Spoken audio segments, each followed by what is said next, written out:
Praise the lord. యేసయ్య అతి పరిశుద్ధమైన నామంలో మీ అందరికీ వందనాలు. ఈ దిన లేఖన భాగము 115వ కీర్తన 12వ వచనము. యెహోవా మమ్మును మరచిపోలేదు, ఆయన మమ్మును ఆశీర్వదించును, ఆయన ఇశ్రాయేలీయుల ఆశీర్వదించును. యెహోవా మమ్మును మరచిపోలేదు. ఈ మాట ఏ సందర్భాల్లో అంటాం? కష్టాలు బాగా ఎక్కువ అయినప్పుడు, లేదా క్లిష్టమైన సమస్య మన ముందున్నప్పుడు, తీర్చుకోలేని బాధలు, వేదనలు మనల్ని వెక్కిరిస్తూ ఉన్నప్పుడు, ఇంత నమ్మకంగా ఉన్న నన్ను మర్చిపోయావేంటయ్యా అంటూ ఆయనను అడుగుతాం. లేదా ఈ లోకపు ఆలోచనలో పడి దేవుడు నాకేం చేశాడు, దేవుడు నాతో ఎప్పుడున్నాడు అంటూ ఆయన పైన నేరం మోపుతాం. ఈ ప్రయాణంలో మనం మనల్ని మర్చిపోయాడా అంటే ఒక్కసారి గుండె మీద చెయ్యి వేసుకొని ఆలోచన చేస్తే ఎన్నోసార్లు మనమే ఆయనను మర్చిపోయాం. ఎన్నోసార్లు ఆయనను మనమే విడిచిపెట్టాం. ఎన్నోసార్లు మన యొక్క తలంపులలో సైతము ఆయన లేని బ్రతుకు బ్రతికినాం. కొంత సంతోషాన్ని చూడగానే వాటిని ఇచ్చిన దేవుణ్ణి మర్చిపోతాం. మన బ్రతుకులో నిలబెట్టిన నమ్మకమైన స్థితిని మర్చిపోతాం మనము, కానీ నేరం మోపుతాము దేవుని పైన. ఎన్నోసార్లు మన జీవిత ప్రయాణంలో యేసయ్య ఎన్నో మేళ్లను చేసినాడు. కొందరు ప్రార్థన చేస్తారు, ఈ ఒక్కసారి నన్ను ఈ కష్టం నుండి గట్టెక్కించవా, ఇక నమ్మకంగా నీ కొరకు బ్రతుకుతాను, ఈ ఒక్కసారి ఈ సమస్యల నుండి నన్ను బయటికి తీసుకొని రావా, ఇక నేను ఎన్నడూ కూడా ఈ తప్పిదము చేయను అంటూ ఆయన దగ్గర ప్రార్థిస్తా. అయితే ఆయన మనకు జవాబిస్తాడు, తిరిగి నమ్మకమైన పదిలమైన స్థితిలో నిలబెడతాడు. నిలబెట్టిన తర్వాత మనం చేసే పని ఏంటి అంటే, ఇక వాటి నుండి బయటికి వచ్చినాక ఆయనను మర్చిపోయి తిరిగి కష్టాలను కొని తెచ్చుకుంటాం. కష్ట సమయాల్లో ఆయన వైపుకు తిరిగి నన్ను మర్చిపోయావు కదయ్యా అంటూ ఆయన పైన నేరం మోపుతాం. మర్చిపోయింది మనము, నేరం మోపేది ఆయన పైన. ఇది ఎంత మట్టుకు సమంజసం? మరి ఆయన మర్చిపోతాడంటే లేఖనాలు సెలవిస్తున్నాయి, తల్లైనా మర్చిపోతుందేమో కానీ నేను నిన్ను మరవను. ఎంత నమ్మకమైన మాట కదా ఇది! మనుషులందరూ మర్చిపోవచ్చు, మాట ఇచ్చిన వారందరూ నిన్ను విడిచిపెట్టవచ్చు. నీ స్థితిని బట్టి నిన్ను జ్ఞాపకం చేసుకోవడానికి కూడా ఇష్టపడని మనుషులు ఉండవచ్చు.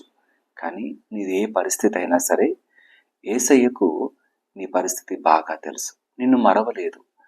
నీవు నమ్మకంగా నిలకడగా ఉండి ప్రార్థించు, విశ్వాసంతో ఆయన సన్నిధానంలో ముందు కొనసాగు. నువ్వు దీవెనల చేత, ఆశీర్వాదాల చేత దీవించబడతావు. నీకున్న ఈ కష్టకాలము ఒకవేళ ఇది పరీక్షా సమయమేమో, నీకు ఇవ్వబోయే ఆశీర్వాదాల కొరకై నిన్ను బలంగా నిలబెట్టడానికి ఈ యొక్క పరిశోధన గుండా నడిపిస్తున్నాడేమో. అబ్రహాముకి ఇవ్వబోయే ఆశీర్వాదాల కొరకై ఆయన ఏ విధంగా పరిశోధించినాడు. నీ ఒక్కగానొక కుమారుని నాకు బలిగా అర్పించు అన్నాడు. అది మర్చిపోయే మాట కాదు, ఎల్లవేళలా జ్ఞాపకం పెట్టుకునే మాట.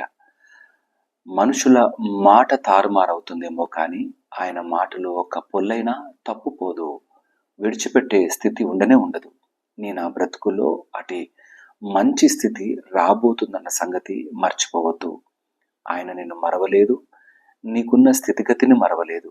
వాటి కొరకు గొప్ప ప్రణాళిక సిద్ధం చేసి పెట్టి ఉంచినాడు. విశ్వాసంతో అడుగులు ముందుకు వెయ్యి. నువ్వు ఎవరినైతే నమ్మి పడిపోయావో వారిని నుండి దూరం చేస్తూ నేను నిలబెడతాడు. నువ్వు ఏదైతే నమ్మి ముందుకు అడుగులు వేస్తున్నావో వాటిని లేకుండానే ఆయన హస్తంతో నడిపించగలిగిన గొప్ప దేవుని సన్నిధానం నీకు తోడుగా వస్తుంది. ఈ మాటలు విశ్వసించి ఈ దిన దీవెన ఆశీర్వాదాలతో కొనసాగుదాం. మనం మరువని దేవుని సన్నిధానంలో ఉన్నాం. మనము మరువక ఆయన్ను ఘనపరుస్తూ హెచ్చిస్తూ ఏ పరిస్థితి అయినా ఆయన్ను కలిగి కొనసాగుదాం. దేవుడి మాటలు దీవించి ఆశీర్వదించును గాక. ఆమేన్. తల వంచుదామా, ప్రార్థన చేసుకుందాం. మా ప్రియ యేసయ్య, మీకే వందనాలు. నీవు మరువని దేవుడవు, మమ్మనెప్పుడు విడువని దేవుడవు, ఒంటరిగా చేయలేదు. నా తండ్రి, నాయన జీవిత ప్రయాణంలో నా కష్టాలలో మమ్మల్ని విడిచిపెట్టి మా బ్రతుకును నా తండ్రి బ్రద్దలు చేయలేదు. బ్రద్దలైన మా బ్రతుకును, విడిపోయిన మా బ్రతుకును, ఒంటరి అయిన మా బ్రతుకును, నా తండ్రి హేళన చేసిన మా బ్రతుకును నీవు సరిచేయుటకు ఈ లోకానికి వచ్చిన వాడవు. ఎవరు ప్రేమించక మునిపే నీవు మమ్మల్ని ప్రేమించిన దేవుడవు. నాయన, నువ్వు మరొక మా బ్రతుకులోని పాపమును తీసివేసి పరిశుద్ధపరిచి నీ కొరకై నిలబెట్టుకున్న గొప్ప దేవుడవు. యేసయ్యా, నీ సన్నిధానంలో ప్రార్థన చేస్తున్నాం. నన్ను మర్చిపోయావయ్యా అంటూ బాధపడుతున్న ప్రతి బిడ్డను ఈ సమయంలో జ్ఞాపకం చేస్తున్నాను. వారికి ఉన్న కష్టమైన స్థితి కొరకే ప్రార్థిస్తున్నాను. నా తండ్రి, అపవాది హేళన చేస్తూ వారిని కృంగదీస్తూ ఉండగా బలమైన దేవుడవు, తిరిగి నువ్వు నిలబెట్టగలిగిన సమర్థత కలిగిన దేవుడవు. నాయన, తోడై ఉండండి. అట్టి బలహీనతలను బిడ్డలను బలపరుస్తూ నేను నిన్ను మర్చిపోలేదన్న నీ మాటను మరొక్కసారి వారి జీవితాల్లో నా తండ్రి స్థిరపరచమని ప్రార్థన చేస్తూ ఉన్నాను. నీ దీవెన ఆశీర్వాదాలతో నింపండి. ఈరోజు చేసే ప్రతి కార్యంలో తోడై ఉండండి.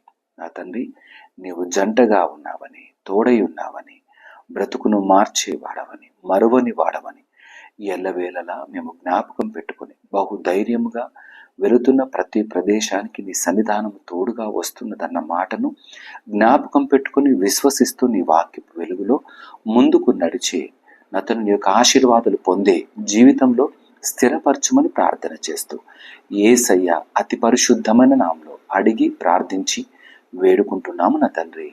ఆమేన్. దేవుడు మిమ్మల్ని అందరినీ దీవించి ఆశీర్వదించును గాక. అందరికీ ప్రైజ్ ద లార్డ్. వీలైనంత మట్టుకు ఈ యొక్క వాక్యాన్ని షేర్ చేయడానికి ప్రయత్నం చేయండి.